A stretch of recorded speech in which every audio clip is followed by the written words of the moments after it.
कटक वाहन एसोसिएशन पक्षर सरकार को चेतावनी उद्देश्य सांबादिक सम्मेलन वाहन एसोसिएशन सभापति संपादक और समस्त कर्मकर्ता उपस्थित रही उक्त सम्मेलन को सीधासलख भाव में सरकार को टार्गेट करते अबाधरे गाड़ी गुड़िकर चालान करने गाड़ी रास्ता न चली चालान काटिबा राजस्व बढ़ाइबा पई सरकार सीधा गाड़ी मालिकों को जुलम करी टिकस अदाय करने इत्यादि ट्रक मालिक माने अतिष्ठ हो पड़ते जहाँफल मालिक माने रास्तार गाड़ी चलाइबा संभवपर नुहे बोली गणमाध्यम को कहते जदि सरकार यह टालटूल नीति परिवर्तन न करती तेज आगामी दिन में ट्रक मालिक माने ओडिशा व्यापी आंदोलन करने अखचक बंद करने जणाई। जय जगन्नाथ। परिवहन सचिवंकर जो परिवहन मारण नीति से प्रयोग करछंती से बाबद सारा ओडिशार वाहन मालिक गाड़ी मालिक ट्रक मालिक छोट बड़ जो अनुष्ठान अच्छा समस्त को अवगत कर निमंते ए प्रेस मीट कराई आपण माध्यम कहू चाहूँगी परिवहन सचिव जी अच्छा तांकर जो गर्व अहंकार बढ़ीगला से आम दरमारे आम टिकसर दरमा नहीं माने आम ऑफिस रे बसी जो भली प्रकार जो माने ये आईन लगेले इंग्रेज माने भी आज्ञा स्वाधीनता पूर्व एमती आईन केवे करनथिले।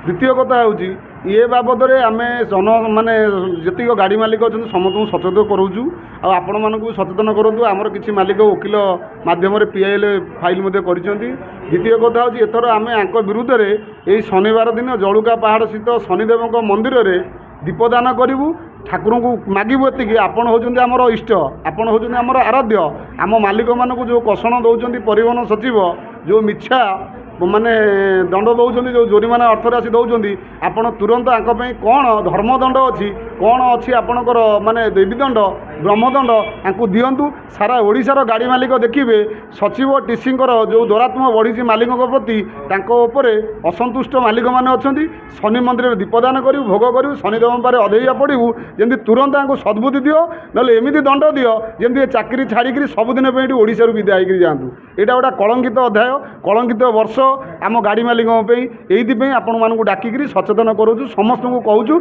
यार प्रतिवाद करूँ सबु क्षेत्र में सबु जगार सबु वर्गर लोक मैंने सामिल हूँ ये अनुरोध करुँ गणमाध्यम माध्यम मो ना देवाशीष मिश्र मो कटक वाहन एसोसिएशन प्रेसिडेंट अच्छी आज आम प्रेस मीट डाकाई जे गाड़ी सरकार नियम अनुसार आम गाड़ी सबू अपडेट रखु सबू डॉक्यूमेंट्स अपडेट किंतु ता द्वारा अपडेट थाई भी आम चालान कर डिटेक्शन जरिया जबरदस्त चालान कर गाड़ी घरे अच्छी चालान गाड़ी इंश्योरेंस पेपर अपडेट अच्छी चालान कटिला 6टा 24,000 टଙ୍କା तेणुक आपण मान जरिया कहूँ जे सरकार ये जो टाणटूण नीति आपणईचंती ताकू बंद करूँ धीरे धीरे लोकंर जन आक्रोश आरंभ होलानी यहाँ बहुत शीघ्र जन आंदोलन में परिणत हम आठू कटक आरंभ हम ऑल ओडिशा को व्यापीब तेणुक आपण जरिया जड़े दक्ष ऑफिसर को दिंतु जड़े दक्ष आईएएस ऑफिसर रुहतु कमिशनर दायित्व में से ठीक तुलेबे 2 मास देखिए देखूँ केमती चलाऊँ या द्वारा कौन जे आम गाड़ी फिटनेस आमर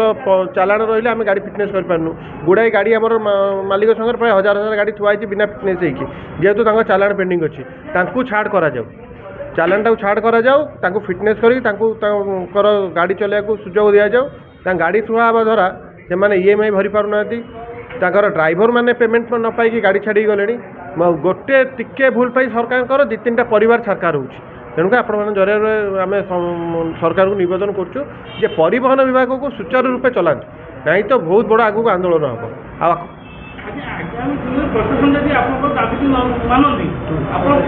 यू आरंभ होगा यू बालिकुदा छकरू निआ जल ऑल ओडिशा को निआ व्यापीब आपण मान जरिए कहला यू निआ जल कटकू ऑल ओडिशा को निआ व्यापीब आकू संभाली पारे जदि है सब रास्ते पदा उड़ेबे कहीं पॉल्यूशन लाइन में छिड़ा करदे विकसित ओडिशा होनी रास्ता पर बाली पड़ुची लोक जड़े आप सांबादिक भूणी जड़े दी जनकर परिवार गला किंतु तापाई कार आहापदे ना कि बाली पकेला सी कौ क्रिमिनाल एक्ट रे भी अरेस्ट हबार नहीं ताकू लोक को डाइवर्ट करने देदेले ग्रीन स्टिकर लोक सेपटे लाइन रहीगले 20-30 लोक लाइन रहीगले जिन मुंडर भूलीगले तेणुक सबूक चलैवा लाइन लेवल करूँ सब एपट सेपट कले आम आधे बड़ी पड़ू आम मैंने गाड़ी मालिक कौन गाड़ी घर रही चलान आमर गाड़ी गोटे खोर्धार अच्छी पिपिली पॉल्यूशन चलान मो गाड़ी इंश्योरेंस अच्छी 5-6टा चलान ये आगे चालाण योजना कौन आप सुभद्रा योजन पैसा देवाई चालाण योजन पैसा देवे ତେଣୁକରି ଏଗୁଡ଼ା ସବୁ ପରିବର୍ତ୍ତନ କରନ୍ତୁ, ନହେଲେ ଆଗକୁ ବହୁତ ବଡ଼ ଆନ୍ଦୋଳନର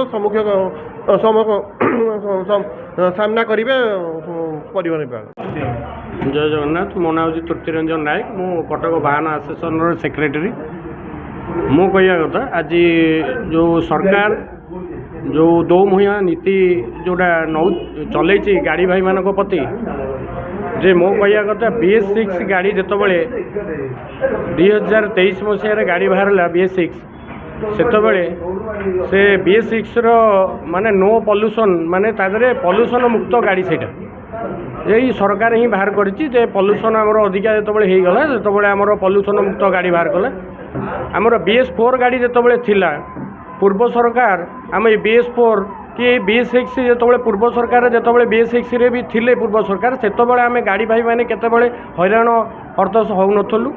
ଆମେ ଦେଖୁଛୁ, ଆମେ ଯେଉଁ ସରକାରକୁ ଜିତେଇ ଆମେ ସରକାରକୁ ବସେଇଛୁ ଏ ସ୍ଥାନରେ, ସେତେବେଳେ ଆମ BS6 ଗାଡ଼ି ଆମେ ମାଲିକମାନେ ଯେତେବେଳେ ଚଲେଇଲୁ ସେତେବେଳେ ହଇରାଣ ହେଉଛୁ। କାହିଁକି ନା ଇନ୍ସୁରାନ୍ସ ଥାଇ ଆମେ ଫାଇନ୍ ଦେଉଛୁ, ପଲ୍ୟୁସନ୍ BS ମୁକ୍ତ ଗାଡ଼ିରେ ବି ଆମେ ପଲ୍ୟୁସନ୍ ଭରୁଛୁ। ମୁଁ ଏଇଟା ଗଣମାଧ୍ୟମରେ ଜଣାଉଛି ଯେ ମୋ କହିବା କଥା, ଆପଣ ଯେଉଁ ପଲ୍ୟୁସନ୍ ମୁକ୍ତ ଗାଡ଼ି ବାହାର କରିଛନ୍ତି, ଆପଣ ସେଇଟାକୁ ଠିକ୍ରେ ବୁଝନ୍ତୁ। ପଲ୍ୟୁସନ୍ ମୁକ୍ତିରେ ଆମେ ଯେତେବେଳେ ଗାଡ଼ି ମାଲିକମାନେ ପଇସା ଦେଉଛୁ, ଆପଣ କେତେ ପାଠଶାଠ ପଢ଼ି ଆପଣ ପଦପଦବୀରେ ବସିଛନ୍ତି। ସାମାନ୍ୟ ଗୋଟେ ଆମର ସାମାନ୍ୟ ଗାଡ଼ି ମାଲିକମାନଙ୍କୁ ଗୋଟେ ପାର୍କିଂ ସୁବିଧା ଆଜି ପର୍ଯ୍ୟନ୍ତ ତାଙ୍କର ମାନେ ଷ୍ଟାଣ୍ଡାର୍ଡ଼ ନାହିଁ, ଯେ ଗାଡ଼ି ମାଲିକମାନଙ୍କୁ ଗୋଟେ ରଖିବା ପାଇଁ ଜାଗା ଦେବା ପାଇଁ ତାଙ୍କ ପାଖରେ ନାହିଁ। ଯାହାକି ଆମେ ରୋଡ଼ ଘାଟରେ ଥଉଛୁ, ସେତେବେଳେ କ'ଣ କରୁଛନ୍ତି ନା ସେତେବେଳେ ଫଟୋ ଉଠେଇକି ଫାଇନ୍ କାଢ଼ି ଦେଉଛନ୍ତି। ଆମେ ଯେତେବେଳେ ସେଇ ଫାଇନ୍ ନ ଭରିଲାଠୁ ଆମ ଗାଡ଼ି ଫିଟନେସ୍ ହେଇପାରୁନି। ଆମର କିଛି ଭାଇମାନେ ଓଡ଼ିଶା ଭିତରେ ବହୁତ ଜଣଙ୍କ ଭାଇମାନଙ୍କର ଗାଡ଼ି ଫିଟନେସ୍ ନ ହେଇ ଗାଡ଼ି ଘରେ ଥୋଇଛନ୍ତି। ଆଗାମୀ ଦିନରେ ଯଦି ଏ ଫିଟନେସ୍ ଯେଉଁ ଫାଇନ୍ ସକାଶୁ ଯେଉଁଟା ହେଉଛି ଯଦି କ୍ୟାନସଲ୍ ନ କରନ୍ତି ସରକାର, ଆଗାମୀ ଦିନରେ ଏ ଘରେ ନ ଥୁଆ ହେଇ ଗାଡ଼ି ଆମେ ରୋଡ଼ ଉପରେ ଗାଡ଼ିଟାକୁ ଥୋଇବୁ। ଆଉ ଅଖଚକ ଅଲ୍ ଓଡ଼ିଶାରେ ଆମର ଟୋଟାଲି ବନ୍ଦ ହେବ। ଆଉ ଏଇଟା ଆମେ ଗଣମାଧ୍ୟମ ମିଡ଼ିଆ ମାଧ୍ୟମରେ ଜଣାଉଛୁ। ଦେଖନ୍ତୁ, ସାର୍ଟିଫିକେଟ୍ର କୌଣସି ମୂଲ୍ୟ ନାହିଁ। ଆଙ୍କୁ ସବୁ ପଇସା ଦରକାର, ପଇସାର ହିଁ ଆଜ୍ଞା ଖେଳ। ଆପଣ ଦେଖନ୍ତୁ ସାର୍ଟିଫିକେଟ୍ର ମୂଲ୍ୟ କେତେ? କାହିଁକିନା ଆପଣ ଦେଖନ୍ତୁ, ଯେତେବେଳେ ପୂର୍ବ ସରକାର ଥିଲା ଆମେ BS6 ଗାଡ଼ିରେ କୌଣସି ଏ ସାର୍ଟିଫିକେଟ୍ର ମୂଲ୍ୟ କିଛି ଜାଣିନଥିଲୁ। ସେତେବେଳେ ବି ଗାଡ଼ି ମାଲିକମାନେ ବହୁତ ଭଲ ଭାବରେ ଚଲାଉଥିଲେ, ଆଉ ତାଙ୍କ ପରିବାର ଭଲରେ ଚଳୁଥିଲେ। ଦେଖନ୍ତୁ, ସାମାନ୍ୟ ଗୋଟେ ବାଇକ୍ ବାଲା ତା'ର ଯଦି ପରିବା ପାଇଁକି କ'ଣ ପାଇଁ ଯାଉଛି, ତା'ର ବି ଫଟୋ ଉଠେଇକି ପଠାଇ ଦେଉଛନ୍ତି। ଗୋଟେ କାର୍ ବାଲା ତା'ର ଠିକ୍ରେ ଫ୍ୟାମିଲି ନେଇକି କୁଆଡ଼େ ବୁଲିବାକୁ ଯାଇପାରୁନି, 60-70 ସ୍ପିଡ଼ରେ। ଗୋଟେ କାର୍ ବାଲା, ଧର ଆପଣ ଗୋଟେ ଏମର୍ଜେନ୍ସି ଗାଡ଼ି, ଗୋଟେ ଆମ୍ବୁଲାନ୍ସଟା ଯାଉଛି, ତା'ର ଯଦି 50-60ରେ ଗାଡ଼ି ଯିବ, ସିଏ ଯେଉଁ ପେସେଣ୍ଟ ନେଇକି ଯାଉଥିବ ସିଏ ତ ମରିଯିବ। ଆଉ ସିଏ ସ୍ପିଡ଼ି କେମିତି ଯିବ? ସିଏ ବି ଯଦି ଗାଡ଼ି ଯାଉଛି ତା'ର ବି ଫାଇନ୍ ହେଉଛି। ସରକାର ବୁଝନ୍ତୁ, ଯେଉଁ ପଦକ୍ଷେପ ନେଉଛନ୍ତି ଗାଡ଼ି ଭାଇମାନେ, ଯେମିତି ଗାଡ଼ି ଭାଇମାନଙ୍କ ସକାଶୁ ଏ ସଂସାର ଠିକ୍ରେ ଅଧା ମାନେ କହିବାକୁ ଗଲେ ଚାଲିଛି। କାହିଁକିନା ଠିକ୍ରେ ପରିବା ପହଞ୍ଚି ପାରୁଛି, ଠିକ୍ରେ ମେଡ଼ିସିନ୍ ପହଞ୍ଚି ପାରୁଛି। ଆଗାମୀ ଦିନରେ ଏ ଭୁଲ କରନ୍ତୁ ନାହିଁ, କାହିଁକିନା ଗାଡ଼ି ଭାଇମାନେ ବଞ୍ଚିଲେ ଏ ସରକାରର କିଛି ଉନ୍ନତି ହେବ। ଆଉ ଉନ୍ନତି ଯେମିତି ହେବା ପାଇଁ ଚେଷ୍ଟା କରନ୍ତୁ। ଆଉ ଦୁମୁହାଁ ନୀତି କେବେ ଚେଷ୍ଟା କରନ୍ତୁନି, ଯାହାକି ଏ ଯେଉଁ ଦୁଇମୁହାଁ ନୀତିରେ ଆମେ ଗାଡ଼ି ଭାଇମାନେ ସାମାନ୍ୟ ଜନତା ବି ହଇରାଣ ହେଉଛନ୍ତି। ଆଉ ଆମେ ଗଣମାଧ୍ୟମରେ ଜଣାଉଛୁ, ଏ ଭୁଲ କରନ୍ତୁ ନାହିଁ, ସଚେତନ ହେଇଯାଆନ୍ତୁ। ନହେଲେ ଆଗକୁ ଆଗାମୀ ଦିନରେ ଆପଣଙ୍କର ଆସନ ନଥିବ କି ଆପଣଙ୍କର ପଦ ନଥିବ। ଏଇଟା ରଖୁଛି। ଜୟ ଜଗନ୍ନାଥ। କଟକରୁ ଧୀରେନ୍ଦ୍ର ସାହୁଙ୍କ ରିପୋର୍ଟ, ଦିନରାତି ଟିଭି।